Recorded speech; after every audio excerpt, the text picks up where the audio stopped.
மக்கள் அனைவரும் கண்டு கழிக்க வேண்டும். அவங்க திறமைகள் அவங்க நீங்க வெளிப்படுத்தணும். சமா நீங்க ஆடுறது ஜில்லு ஜில்லு ஜில்லு ஜில்லு இருக்கணும்.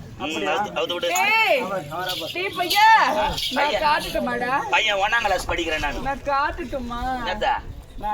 நீ காட்டாதம்மா, இந்த வேக்காட்டுல வேணாம்.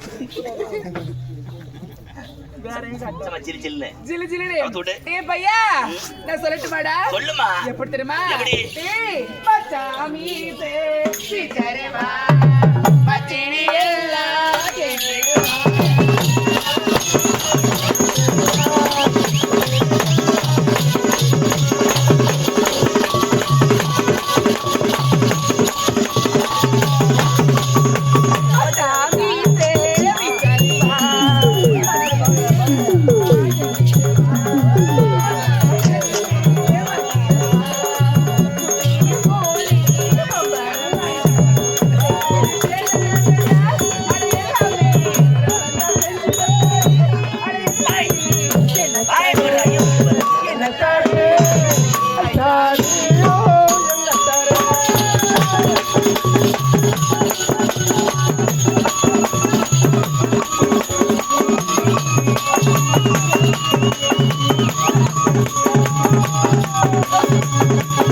போலீஸ் வேலை பேண்ட போட்டா வேக்காட்டுல ஒண்ணு தாங்காதுன்னு இது பண்ணிட்டாயா? என்ன வேலை? போலீஸ் வேலை வந்து அவளுக்கு பாவம். காக்கி சொக்கா போட்டா ஆனாலும் தாங்க முடியல, அது வேணாம் சொல்லிட்டு அடுத்தவள் அவளை பார்த்த ஒரு எடுப்பா ஒரு புடிப்பா தெரியல. உந்து ஒரு புடி மேல இருக்கணும். எங்க தூக்குற கால ஏறு